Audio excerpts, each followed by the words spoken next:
Bom dia, pessoal. Aqui é o professor Maurício Chiga, da Escola ETEP, e nós vamos para a nossa aula de História. Em aulas anteriores,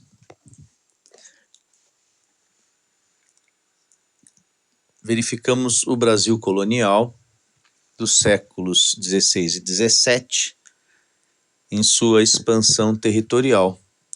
O Brasil passa por uma expansão territorial que vai do litoral, da faixa do litoral do Oceano Atlântico para o interior até o Tratado de Tordesilhas e ultrapassa o Tratado de Tordesilhas. A partir de quais fatores? O extrativismo vegetal das drogas do sertão, como as especiarias do Vale Amazônico, pimentas, guaraná, baunilha, cacau, castanha do Pará, madeiras aromáticas, entre outras. A expansão territorial foi muito importante porque o Brasil passa, a partir de então, a ter as suas fronteiras definidas quase como nós temos atualmente. E essas drogas do sertão eram muito importantes porque elas entravam numa categoria de especiarias que eram tropicais aqui das Américas e não mais só as especiarias da Oceania.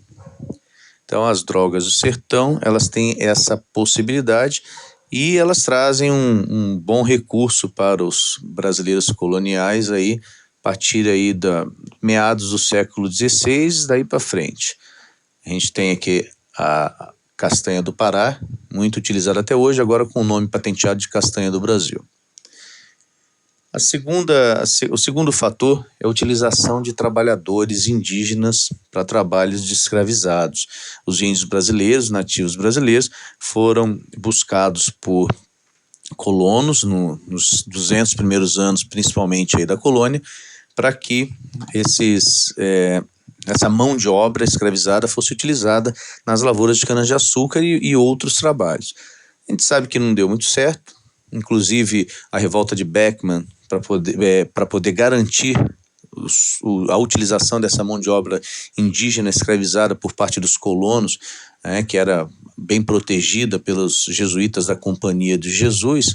Essa revolta ela acaba garantindo o direito de escravização a partir do homem branco, utilizando aí a mão de obra e escravizando homens e mulheres indígenas e nativos.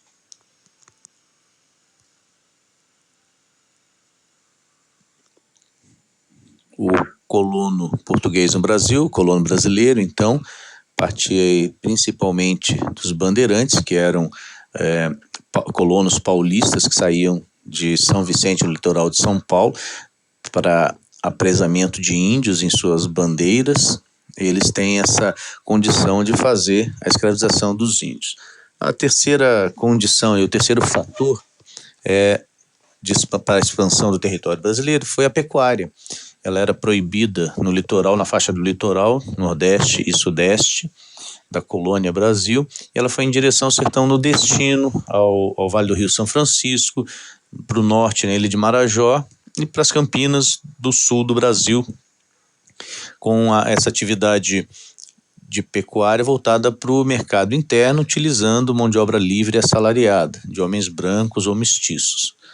A pecuária brasileira, ela colaborou grandemente para o aumento do território brasileiro e ela foi muito importante para o tamanho do território brasileiro na atualidade. Esse é mais um fator de expansão territorial do Brasil colônia no século XVI para o século XVII. O último fator foi o bandeirismo. As bandeiras foram expedições geralmente de comércio do litoral paulista da cidade de São Vicente, da vila de São Vicente, em direção ao interior.